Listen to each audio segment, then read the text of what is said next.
Au Burkina Faso, la rupture avec l'ère d'Amiba n'est pas totale. 5 ministres du gouvernement dissous le 30 septembre 2022 ont été reconduits à l'occasion de la désignation du nouveau gouvernement intervenu ce 25 octobre, notamment Bassolma Bazié, maintenu au ministère de la fonction publique et du travail, mais élevé au rang de ministre d'État. Olivier Ragna-Newende Rwamba, qui a conduit toutes les négociations avec la CEDEAO sur le chronogramme et le délai de la transition, conserve également son poste au ministère des Affaires étrangères, de la coopération régionale et des Burkinabés de l'extérieur. Ces ministres ont été reconduits dans le but et dans l'espoir de faire en sorte que les actions que ces ministres ont déjà entamées dans leur ministère, ces actions soient consolidées et renforcées, notamment dans la réforme de la fonction publique et dans la recherche de partenariats à l'extérieur. Ces partenariats qui doivent être d'ordre militaire, ces partenariats qui doivent être d'ordre économique.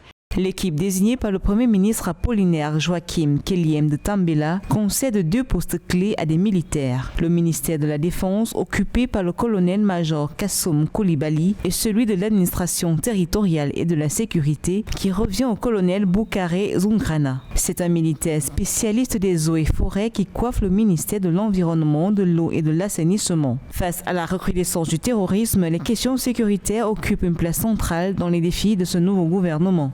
Et les attentes des populations pour ce gouvernement sont de 2 ordres. La lutte contre l'insécurité et la lutte contre l'inflation.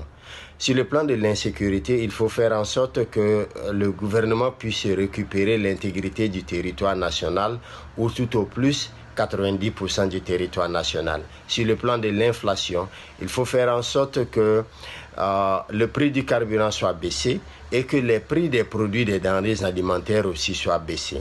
Les assises nationales avaient recommandé un gouvernement réduit au plus à 25 ministères pour réduire le train de vie de l'État. Défi relevé pour le Premier ministre qui a constitué une équipe de 23 ministres avec 5 postes attribués à des femmes, à l'instar de Aminata Zerbo Saban qui est à la tête du ministère de la Transition digitale, des Postes et des Communications électroniques.